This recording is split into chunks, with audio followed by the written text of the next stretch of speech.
দর্শক এই মুহূর্তে সদরঘাটে আছেন সহকর্মী তৌহিদুর রহমান তুহি। আমরা এখন সরাসরি চলে যাচ্ছি তার কাছে।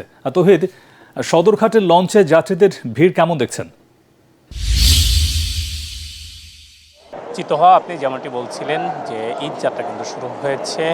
সরকারি 7 দিনের যে টানা ছুটি, সেই ছুটির ওদেরকে কিন্তু এখন ঢাকা ছাড়তে শুরু করেছেন রাজধানীর মানুষ। রাজধানী বাস স্ট্যান্ড, ট্রেন স্টেশন এবং সদরঘাটেও কিন্তু যাত্রীদের ভিড় লক্ষ্য করা গেছে। মূলত লঞ্চের যাত্রা শুরু হবে বিকেলের পরে, অর্থাৎ 2টা-3টার দিকে লঞ্চে। কিন্তু এখন থেকেই কিন্তু লঞ্চে যারা যাত্রী আছেন তারা সদরঘাটে আসতে শুরু করেছেন এবং তারা আস্তে আস্তে যার যে গন্তব্য সেই লঞ্চগুলোতে কিন্তু তারা উঠে বসে জায়গা নিতে শুরু করেছেন।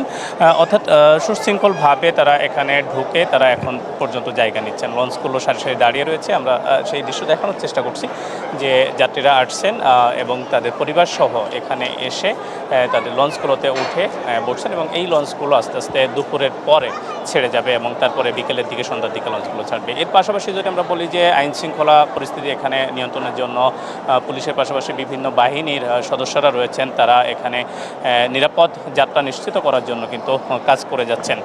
আমরা এর আগে রাজধানীর বিভিন্ন বাস স্টেশন এবং বাস স্ট্যান্ড এবং রেল স্টেশনগুলো দেখেছি, সেখানেও কিন্তু যাত্রীদের তুলনামূলক ভিড় লক্ষ্য করা গেছে।